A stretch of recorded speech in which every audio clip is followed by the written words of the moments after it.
What up, y'all? So it's early in the morning, man. Thursday morning, and I ran across this video with. I've been seeing this podcast for a while now. This is I'm not sure whose podcast is it exactly. It might be all of they podcast, but they have Antonio Tarver, Roy Jones Jr., Pauli Malignaggi, and another guy who answers all three of them questions, and they all answer those questions like back to back, like a panel basically. What several guys have already been doing. They recreated and did it their own way. So you know how this shit going. But let's take a little listen. For me, I like both fighters. And when I said the same thing he said about um, um, Spence, people got mad and said I don't like Spence. It's not that. I just, like he just said. Well, after listening to this whole interview, not interview, but the whole podcast episode, I still believe Roy Jones got some slight against Earl. Like, I definitely do. he definitely do, but it's somewhere deep down inside there. It ain't the fact that what you said, it's just how you said it. Roy Jones, nigga, we can see, it's certain guys who watching this YouTube that can see through that little fuck shit, that little fast talking shit you do. But, I believe you got some slight against Errol Spence, bro. And it is what it is. I mean, you a bud guy. I mean, the people I fuck with who come to my channel in the comments, who root for Bud openly, the ones who talk shit, I just cook their ass. But some guys actually come in and they be like, respectfully, I fuck with both guys, but I got Bud. Nigga, that shit is very respectable, nigga. Why I look like, you bitch ass nigga, get the fuck out of my... Man, though, I look like one of them lame ass dudes, man. You can say exactly what you want to say in these comments over here on my channel. Let's listen, though. We haven't seen him do as much in a boxing ring as we've seen Terence do. I don't mean that Terence gonna beat him. That don't mean that. That don't mean that at all. We just haven't seen him do as much as we've seen Terence do. We've seen Terence put in under a lot of... I disagree with that, man. One of the narratives in this episode that Roy Jones Jr. and Antonio Tarver agreed on was the fact that Terence Crawford got a lot more wrinkles than Errol Spence. I did a video on that probably like last week or the week before that, I'm not sure, but I did a video on that about people saying that Terence Crawford got many styles and Errol Spence got one style. I still don't believe that shit. I still don't see what these niggas see. Like, I seen Terence Crawford ever since he got to 147. He fought all those guys the same, man. He fought all those guys the same way. Like, I still don't see the different dimensions that guys is talking about. I mean, just because he's switching, I mean, I don't look at that as big as other guys look at that. That ain't shit to me. That ain't doing nothing but letting the fighter know that you was uncomfortable and you trying to adjust. But Errol Spence has showed adjustments during plenty of fights. I seen, he showed adjustments. Just because he turned it up at the end and goes to another pace, goes to another level, and press you out, that don't mean that's his style. That is something he know he can do eventually after beating your ass majority of the rounds. After he done already broke you down, it's no sense of me keep on playing with you and shit like Devin Haney do. You know what I'm saying? Or certain other guys do. There ain't really no knock on Dev because Dev's good at what he do, but some guys ain't got that mentality. I just want to, all right, I know I can beat him. All right, let me keep jabbing him and keep him on the outside.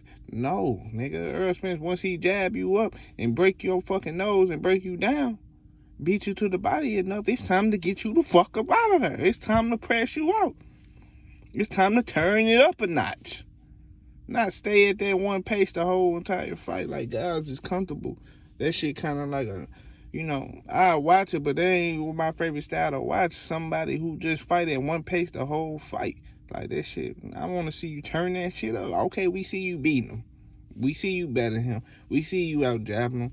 We see you got the better movement. It's hard for him to hit you. Now, put them bitches together now. Fuck him up. Like, niggas don't want to see that shit the whole fight. Situations, and we see him find ways to manipulate them situations and get out of them clean. Beautiful. Yep. We ain't seen Errol necessarily do that except when I disagree, nigga. Again, Terence Crawford don't get out them situations clean. He don't. Green beans dropped him. He got in a little situation, boo, boo, boo, boo, and he got dropped. If that ain't getting out dirty, now I don't know what it is. He got out dirty, bro. He ain't get out clean. He got fucked up in the process. When Kell Brook was jabbing him, his eye came out swole. So what you think Earl gonna do to his eyes? So he ain't get out clean. That wasn't clean, nigga. I'm just saying. Even Jose Benavidez was jabbing him up, and his leg, he got hit with a 7.6 too. I'm just saying. The pressure. Who's fought the better competition though, especially at welterweight? You know what I mean? We know it's easier to. What's crazy is right. Hold on, let me finish. My bad for the interruption. A lot of wrinkles with the lesser level of opposition. Don't get me wrong. I mean, this was the undisputed 140-pound champion was Terence Crawford, so it's not like I'm in the competition. He had championships at lightweight and like welterweight as well. But fuck all that, Pauli. We is knocking this competition because he ain't. The person I agree with the most was Pauli, which is crazy because he the only guy that ain't black on his motherfucker. You know, but I ain't trying to pull that card. I'm just saying I agree with Pauli though. I mess with Pauli. You know what I'm saying? He it was a couple times where he was tripping a little bit, but overall, he was the first guy who was always on the panel breaking shit down with these fights before you had guys. You know, you had Al Bernstein and all them niggas, but Pauli Malignaggi stood out every time he was on you know, he fucking with Wilder, which is why he got kicked off and he got caught up in the mix, going over there to Daz and all them different things, but whatever happened. I don't know all the details, but Pauli Malignaggi, he break that shit down, how it's supposed to be broke down. I'm just saying. And he told the truth the most in this episode. He kept it 100. Okay, you talking about wrinkles, all right? Let's say you is, even though I don't see all the wrinkles niggas talking about, but they say you do, all right, you seen wrinkles. I mean, who the fuck can't show wrinkles against a motherfucking Jeff Horn? Amir Khan with the broke-ass jaw, glass jaw. I mean, who can't show wrinkles against those type of guys, man? Those guys ain't shit. Errol Spence been fighting Danny. Ugas, Shine, at his best. Cause it's two versions of Shine. That Bud fought the weak ass throw the towel in Shine that didn't train Shine, and Earl fought Shine, trained for 3 motherfucking training camp for 9 goddamn months. Damn it. So it's a difference. You know, I'm just saying, the type of guys who Terence Crawford fought wasn't really shit. You know, they was good in their own right, but for you to be who they telling us you are, you didn't fight other guys who was on the top while Earl was fighting them. You wasn't. At welterweight, you know, who's fought the level of competition. We've seen what Spence can do against the elite of the welterweight division. We've seen what Crawford can do at welterweight as well, but has the level of competition be as elite? And now that he's up against the most elite, can he still show these wrinkles? Right. And for the record, I'm pausing it so I won't get demonetized and shit like that for this video. But yeah, man, like Pauli just said, man, you've been fighting bums and then you jump up with the best nigga in the division. And you want to tell me he gonna beat Earl after he done fought them weak ass guys, then turn around and fought the best one. Errol Spence been fighting top guy at the top guy at the top guy. So he ready for this shit. You know? You can't even be surprised if Bud come in that bitch with butterflies. You know, he done talked all this shit. Now this nigga somewhere under his motherfucking blanket. He's somewhere under his blanket right now while Errol Spence on on Instagram talking about kill to be killed. Motherfucking Marvin Hagler, war, nigga. And he under his blanket with the flashlight under that motherfucker. Bud is. So I'm just saying, man. Listen, bro, I might be a little biased towards Errol because I've seen him since he's turned pro. You know, I've been working his fights, he turned pro. But you know, you flip. This is a real coin flip fight. Just look at the whole time Pauli talking. Just look at his eyeballs, man. He even know Earl gonna take Bud eyeballs. Every time he make them bitches big like that, he looking like, he like, all right, man, I kind of feel sorry for Bud eyes, because, you know, it ain't a disguise that's gonna be able to hide those eyes. Let's see, man. Flip fight, but, you know, I got a soft spot for Errol, man. When I see somebody as a real gunner in there, man. You know what I mean? From the moment he turned pro, you know, this kid impressed me from the moment word go, and like I said, from ringside, from a lot of. And by the way, remember, I'm pausing it so I won't get demonetized, so don't get irritated. But y'all go watch the interview yourself. But look, Pauli have been there from the beginning, and I've been hearing his ass from the beginning. He been impressed every time. When go back to the motherfucking Leonard Bundu fight versus Errol Spence. Pauli was right there in that bitch with Steven Espinoza, front row. You can see him in the background. I know for a fact. This how good my memory is. I know, because I remember I was there. Every fight he was there, so he ain't lying. He was right there front row with Steven Espinoza and somebody else on the other side of him, right? Errol Spence hit Leonard Bundu with a right hook against the ropes and knocked that nigga ass out against the rope. And Pauli was like, what the fuck? It's like, he was like, what the fuck? Let's look at his face word. He know. Bud ass in trouble, bro. It ain't a fucking stance he can switch to that's gonna save his ass, that's gonna save his eyes, bro. Because when you switch to the to a righty, right? So when he switched to southpaw, the right eye open for the taking. He switched back orthodox, the left eye open. I'm just saying. I've worked of his. It's hard for me to let that go. Maybe that's an emotional part of me, but it's hard to pick against Errol, man. It's hard for me to pick against Errol, despite how good I feel Crawford is and how entertaining I feel Crawford is. I mean, Crawford has knockouts with headshots, with jabs like Kell Brook, with body shots like in the Ndongo fight. You know, this is a very complete fighter, but still, man, that what I've seen from Errol, man, I've seen Errol destroy people, man. And he's got that 1 point.